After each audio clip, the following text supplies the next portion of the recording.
Robin Sitton.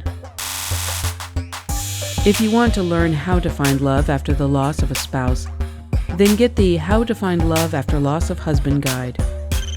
It teaches you on how to understand what to expect in the process, what to do about depression, how to battle depression that comes along with it. It deals with the reality and the aftermath of grieving like the following: physical changes, and offers all natural healing methods to take care of your health. Emotional preparedness. It talks about emotional preparedness and how to deal with depression and stress.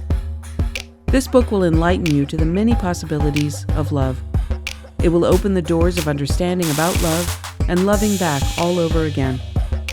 It has bonus topics about dating and how to make dating more exciting and fun. Unique places to spend your dates, not too expensive, not the usual date, less serious but more on fun activities and more time to get to know each other. Plus, this book will also teach you the do's and don'ts of dating, what to wear and how to act in front of your date. This book will educate you on what is love and how to deal with love.